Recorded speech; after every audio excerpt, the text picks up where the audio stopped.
Bonjour mesdames et messieurs, aujourd'hui nous parlerons du gouvernement, la deuxième institution de l'État malien. Alors la première question c'est quoi le gouvernement? Que signifie gouvernement?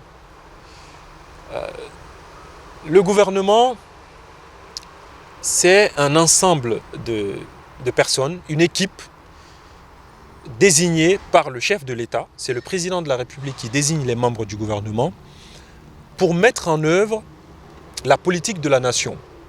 C'est l'équipe gouvernementale qui détermine et met en œuvre la politique de la nation à travers la vision dégagée par le chef de l'État.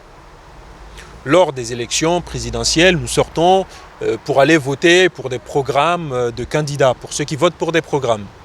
Et ces programmes, pour être mis en œuvre, ont besoin de politiques. Et ces politiques sont déterminées par le gouvernement, et c'est ce même gouvernement qui est chargé de les mettre en œuvre.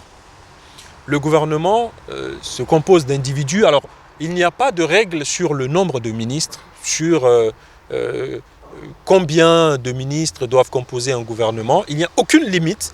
C'est laissé au libre arbitre du chef de l'État. C'est le président de la République qui nomme qui il veut ministre et le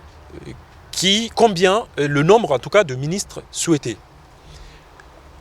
Toujours est-il que dans la pratique, il y a en tête des ministres le Premier ministre. Le Premier ministre, pas parce qu'il est le supérieur hiérarchique des autres ministres, pas du tout. Il n'y a pas de lien de subordination ou de lien hiérarchique entre le Premier ministre et les autres ministres. Seulement, il existe un protocole des ministres à travers lequel le Premier ministre est celui qui passe après le chef de l'État, dans le protocole. Mais ça ne fait pas de lui le supérieur des autres ministres. Il n'y a pas de lien de subordination entre le Premier ministre et les autres ministres. Le Premier ministre est celui qui est chargé de la coordination de l'action du gouvernement. Il est chargé de la coordination de l'action gouvernementale. Mais on retrouve, outre le Premier ministre, certains ministères importants dans tous les gouvernements. Mais avant d'arriver à ces ministères, je tiens à rappeler que dans l'histoire du Mali, nous n'avons pas toujours eu des premiers ministres. La primature est une institution relativement récente dans l'histoire constitutionnelle du Mali. Sous la première République de 1960 à 1968, il n'y avait pas de premier ministre. Il n'y avait pas de premier ministre au Mali. Et même sous Moussa Traoré, on a eu un premier ministre, il y a eu un premier ministre pendant très peu de temps. Pendant très peu de temps, il y a eu un premier ministre. Le premier ministre est devenu une institution pérenne seulement à partir de 1991. C'est à partir de 1991 que nous avons toujours eu un premier ministre. Il n'est pas obligatoire d'avoir un premier ministre. Néanmoins, dans le gouvernement, il y a des ministères qui sont indispensables. Ce qu'on appelle les ministères régaliens, qui sont au nombre, alors selon les pays, ça varie, mais au Mali, on peut en citer principalement 5. Le ministère de l'économie et des finances, le ministère de la défense, le ministère de la justice, le ministère des affaires étrangères et le ministère de l'éducation. Le ministère, en tout cas, peu importe comment on l'appelle, mais le ministère en charge de l'instruction, de l'enseignement supérieur, de la recherche professionnelle, qui sont des ministères indispensables, des ministères régaliens de l'État malien. À côté de ces ministères régaliens, il y a d'autres ministères, comme le ministère de la Santé. Je peux en citer beaucoup. Aujourd'hui, on est en train de battre tous les records en termes de nombre de membres dans un gouvernement. Encore une fois, il n'y a pas de règle qui exige de quotas ou bien de nombre fixe de membres, mais c'est le chef de l'État qui détermine de sa propre discrétion quels sont les ministères qu'il crée, combien de ministères il met en place, combien de ministres il nomme et quelles sont les modalités de leur fonctionnement. Maintenant, lorsqu'un ministère est créé, lorsque le gouvernement est mis en place, chaque ministre, il faut le signaler, n'est pas en tête. Il faut faire la distinction entre le titre de ministre et la fonction ministérielle, puisque tous les ministres n'ont pas de ministère. Il y a des ministres qui sont nommés, où il y a des agents d'administration importante de l'État qui ont le titre de ministre. Vous avez par exemple le secrétaire général de la présidence de la République qui a le titre de ministre, mais il n'est pas à la tête d'un ministère. Donc, seulement les ministres qui sont à la tête d'un ministère font partie du gouvernement malien.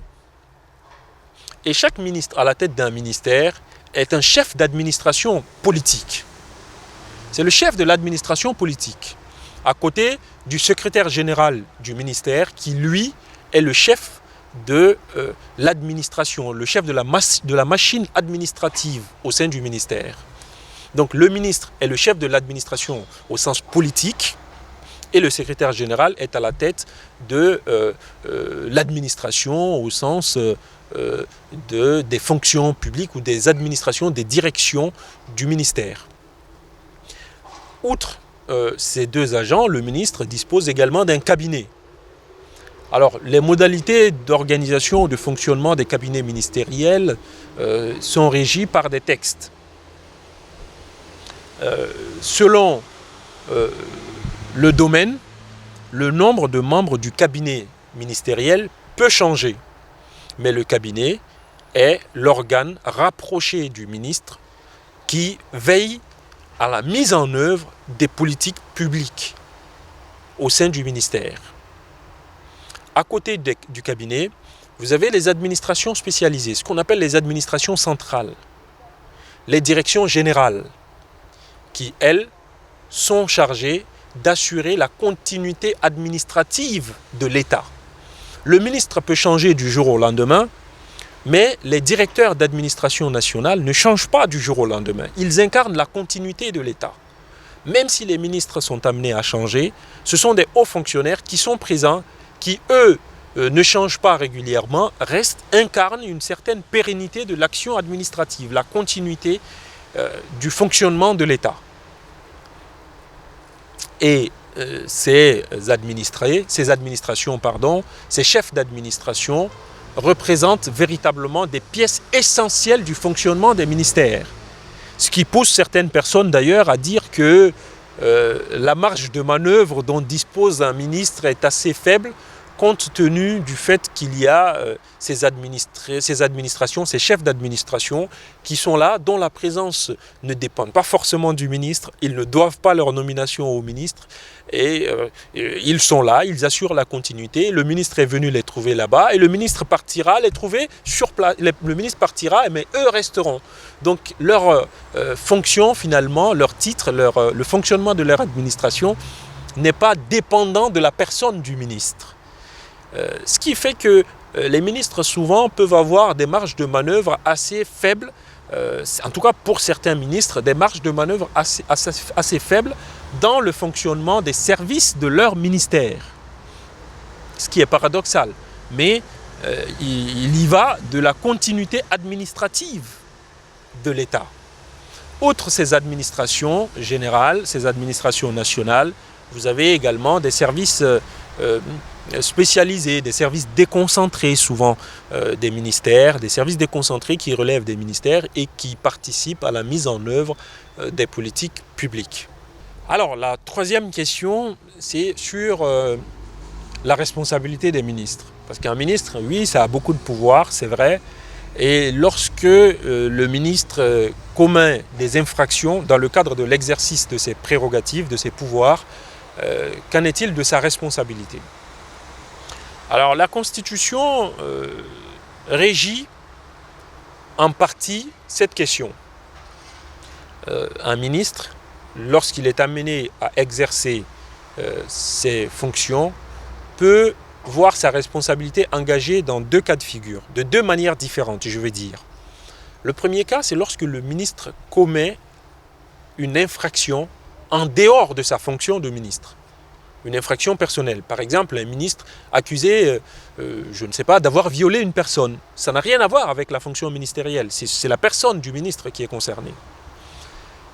À côté de cet aspect, il y a les infractions commises par le ministre dans l'exercice de ses fonctions. Par exemple, les cas de détournement de fonds publics par un ministre. Il existe une séparation à effectuer entre ces deux cas de responsabilité.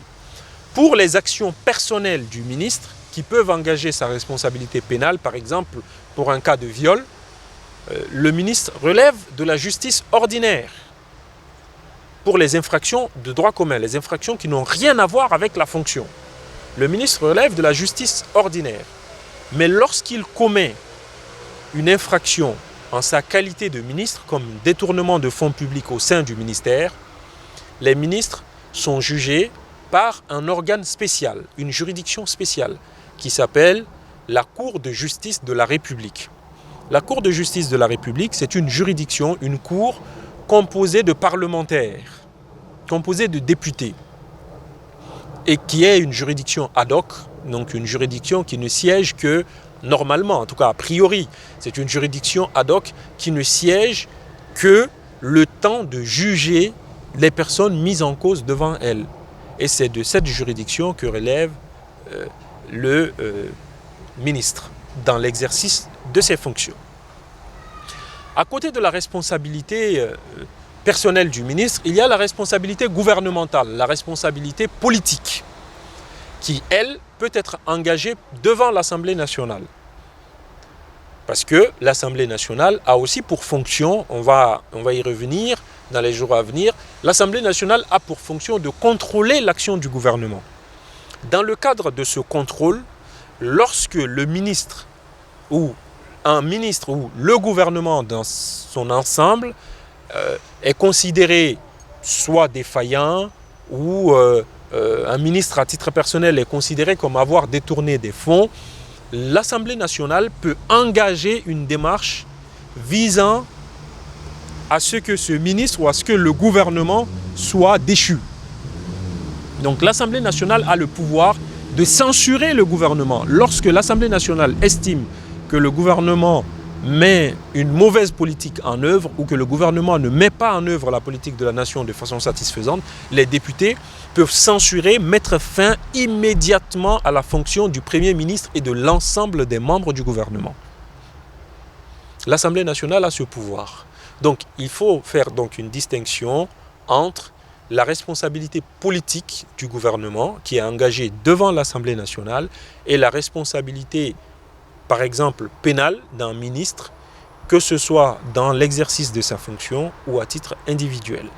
Voici donc ce que j'avais à vous dire en gros sur la fonction ministérielle et sur le gouvernement de façon générale. Merci pour votre écoute et à très bientôt.